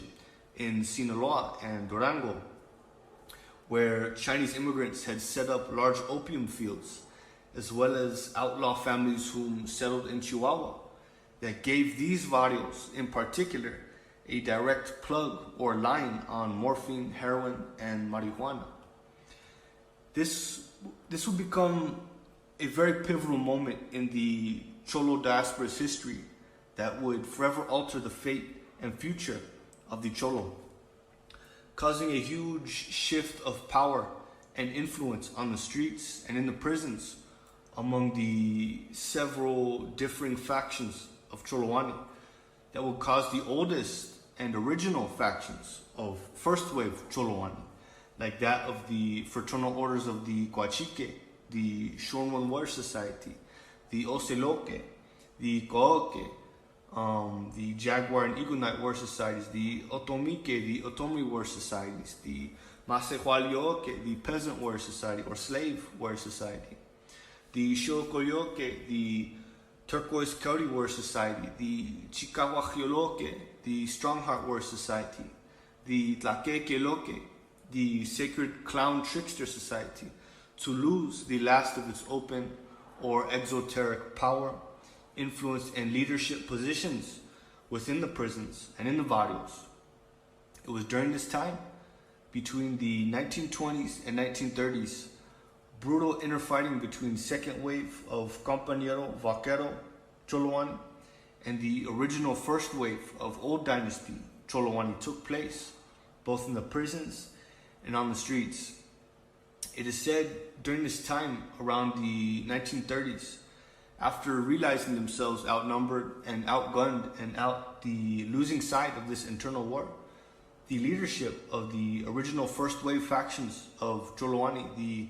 fraternal orders of the Coachique, the Oceloque, the Coaque, the Otomique, the Masehualioque, the Xocoyoque, the Chicahuaquioloque, the Tlaquequeloque, societies went further into hiding and began to further veil themselves from now even their own diaspora, feigning their dissolution and moving back into the shadows, appearing to absolve or synthesize or disappear into the rest of the modern majority of the Cholowani factions, operating and existing now only solely in secret, influencing El Movimiento from only the shadows, taking sworn blood oaths of silence to ensure the survival of these fraternal orders, to ensure the continued protection of the Nahuali and guarantee the fulfillment of the sixth son prophecy. Now, it was around this time, in the absence of the original traditional leadership among Cholowani in places of influence and leadership within the prison system and in the barrios, that caused the abandonment of the original Yaunahuatiltzintli, established by the original Cholowani factions, that did not allow the use of drugs or the abuse of alcohol, that didn't allow the beginning of the opening of the floodgates of drug use among Cholowani in the prisons and in the barrio. This would forever alter the collective state, fate, efficacy, culture, soul, and trajectory of the Cholowani or Cholo through its next generations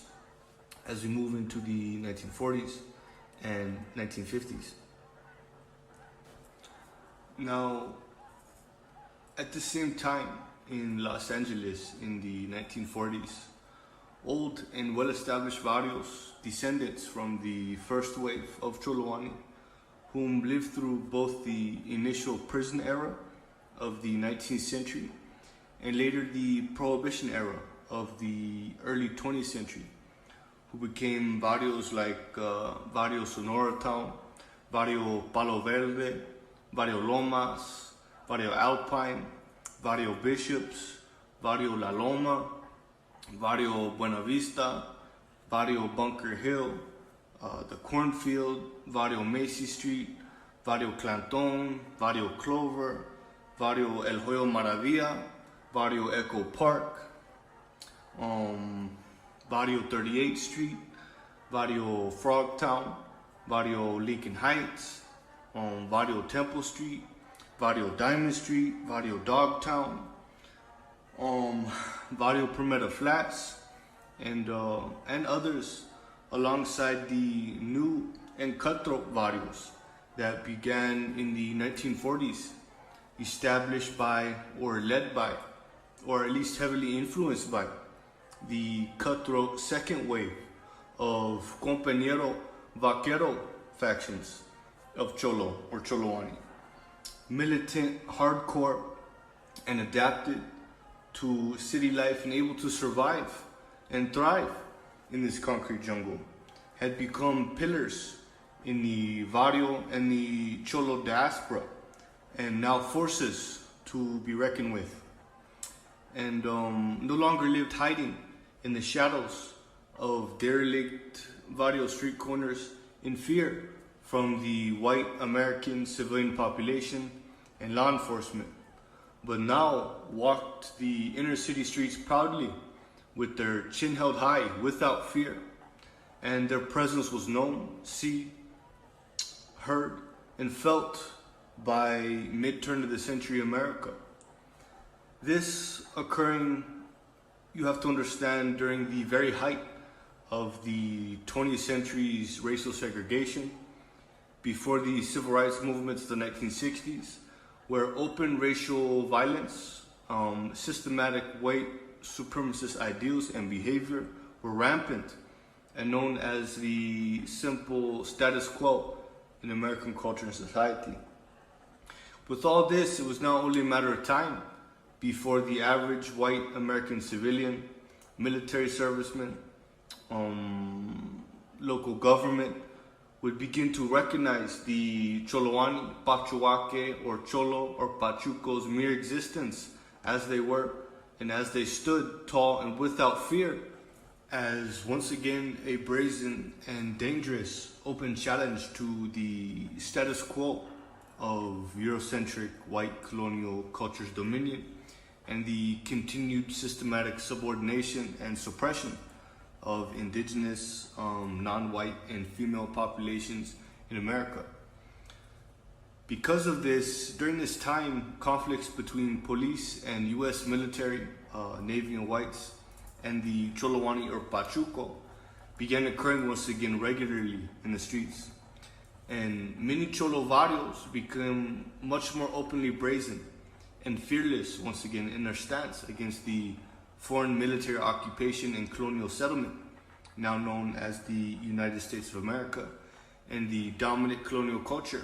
whom had taken their lands, their wealth, and their freedom, as now reinvigorated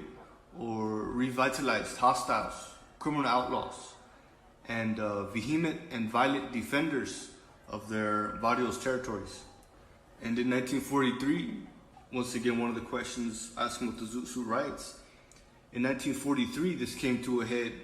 with these boiling tensions growing between white Americans, U.S. soldiers, Navy, police, and the Pachucos or Pachuaque and the Cholowani or Cholo. After a group of 12 drunk and disorderly sailors from the, I believe it was the Chavez Ravine Armory, got into an altercation with a small group of Pachuco youth or Cholowani or Cholo youth in downtown Los Angeles, who were the wrong ones to be fucked with that day.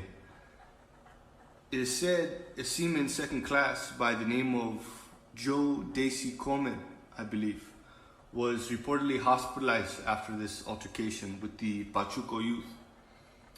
Now, followed next was the citywide targeted attack or witch hunt on all Cholowani, Pachuco, Pachuca, Cholo, Chola, and all women, men, and youth whom could have been confused as a member of the Cholowani diaspora and culture. Local military, police, servicemen, and common white middle-class civilian men all over the city joined in with makeshift weapons, knives, bats, clubs, and guns. It is said local newspapers and journalists describe scenes of seas of mobs, hundreds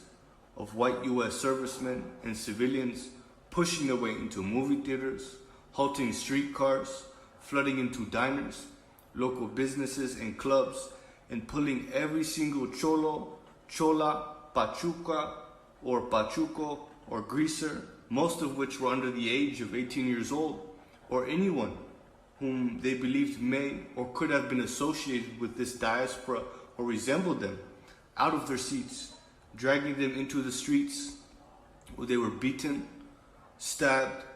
violated, stripped naked, humiliated, accosted, and even as it was reported, many young Pachucas and Cholas, most of which, mind you, at the time were under the age of 18 years old, were raped by US servicemen and civilians whom were involved in the attacks.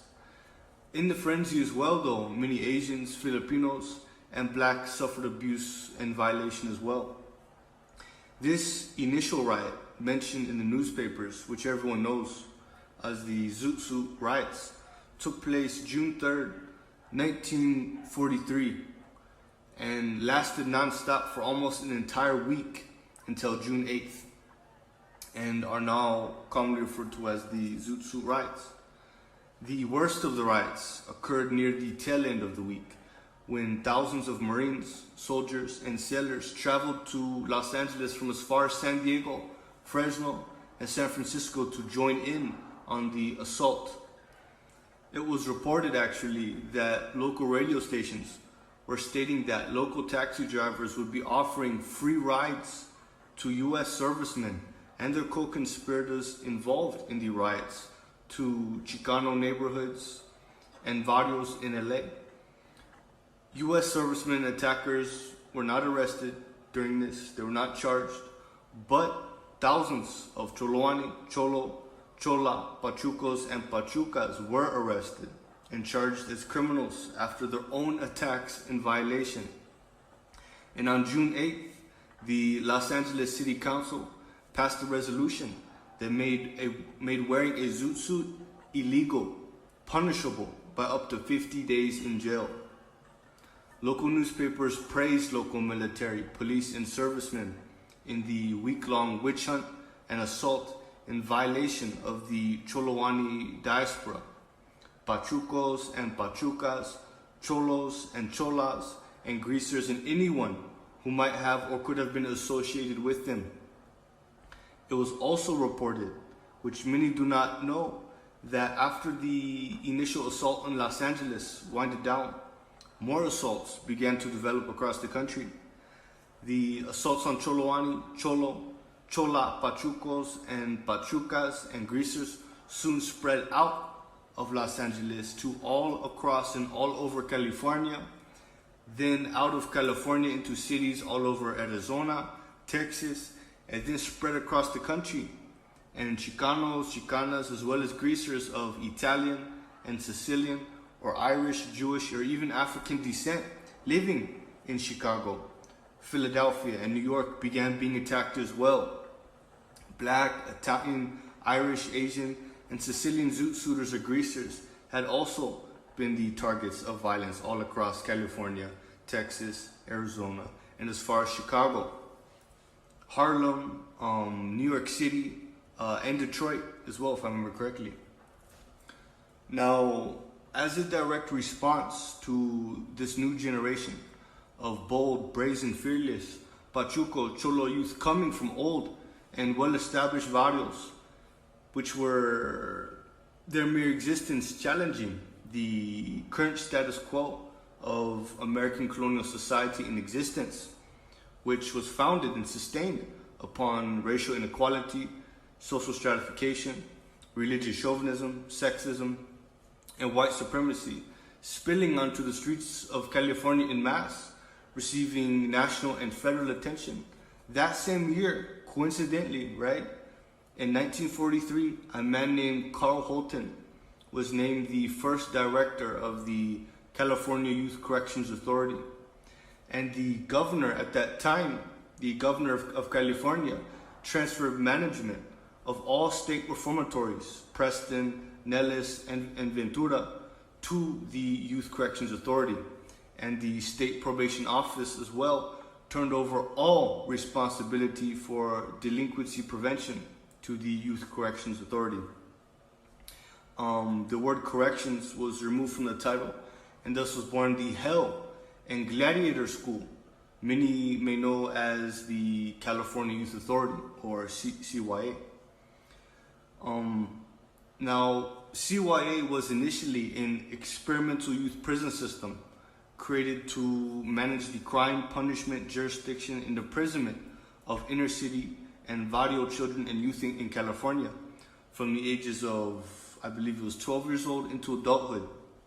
I believe that 22 or 23 years old. Now, CYA was created and designed by the co-constructor of the Eugenic Crime Prevention Department of the United States Children's Bureau. This is the same man whom would later in 1959 be asked by one Nelson Rockefeller of the infamous Rockefeller family to design a similar criminal justice system for inner city youth in New York. During the same time, coincidentally, World War II brought about a phenomenon referred to as the Second Great Migration, where literally tens of thousands of African American migrants, mostly from states like Louisiana, Mississippi, Arkansas, and Texas, were forced to leave the segregated southern states in search for better opportunities in California.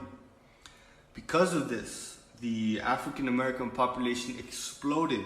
into the inner cities of California in the 1940s as local factories promoted the possibility for labor among blacks for the effort in World War II. Now, these African American families found no respite in California, still experiencing racial segregation, still denied standard living, still denied standard education, standard medical care, and standard jobs, and were forced to attempt to survive in the substandard living conditions of the pre-existing ghettos and barrios of California, alongside and among Cholo. It became the communities of Avalon, Baldwin Hills, Central, Exposition Park, Santa Barbara, South Vermont, West Adams, Watts, and many others, forced to engage in illegal activity, theft, and non-state taxable enterprise, as you said, to survive poverty and the starvation in the World War II era of inner city California, and still continued suffering gross injustice by the prejudiced California white population, police, and judicial system. This caused the African American population in California Youth Authority to spike and become now flooded with African American youth and adults. Now this, coupled with the fact that now tens of thousands of poor migrant African American families were now forced to attempt to compete for survival on the same streets and blocks and territories as the Cholo communities and Chicano communities, whom had been forced to do the same when there was not enough to go around. This caused a hellish federally and state manufactured circumstance that would make a scene from, what's that movie? The Hunger Games, pale in comparison, and turn the barrios and ghettos of California into a war ground between poor, disenfranchised, desperate, black and brown communities competing for resources and struggling to survive. This would lead to the cataclysmic spike in the CYA juvenile prison system's population and create the barbarous environment of unyielding youth violence and depravity within CYA. Now, CYA being a youth detention system, which meant existed fundamentally to exclude the leadership, influence, and supervision of OG Choloani veteranos and OG gangsters and leadership of the prior era to control, reprimand, and guide the imprisoned youth and maintain a semblance of order, integrity, discipline, and code of conduct or honor within this environment. Without that, CYA would quickly become one of the world's most violent, brutal, extreme, and depraved youth detention centers, and would, over the many decades since its genesis, come under fire time and time again for its reckless disregard for child welfare and human life, as well as its criminal, systematic institutionalization of youth and systematic involvement in varying degrees of mental, psychological, physical, sexual abuse of children and minors that would forever change, warp, pervert, corrupt, and alter the next subsequent generations of Cholo and cause a massive influx and spike in institutional rape occurring, as well as youth violence, youth suicide, and drug abuse among the Cholowani diaspora's youth in the late 1940s and early 1950s, manufacturing and warping an entire new generation of Cholowani, whom had been from a young age and vulnerable age, meticulously shaped, formed, and crafted by this hellish, unrelenting, damnable, maddening, abominable, monstrous, paralyzing, and barbarous environment that was CYA. Now, in the year 1953, a new state prison serving as a reception center to house newly committed prisoners to the adult California Department of Corrections was established in Tracy, California. It will be called Duval Vocational Institute, or DVI. And this new generation of Cholowani, or Cholo, whom were the first generation of CYA babies, Cholowani or Cholo youth offenders whom had grown up in the drug era and were raised by the gladiator school and passed through the fire of the youth hell that was the experimental California Youth Authority system in the late 1940s, 1950s, from age 12 to 23, began arriving in DVI in 1953, 1954, among the rogue adult prison population present in DVI. This circumstance and the happenings that would occur in DVI from 1953 to 1960, both to and by the members of this diaspora, would once again forever alter and shape the destiny, the culture, the future, and the fate of the Cholo for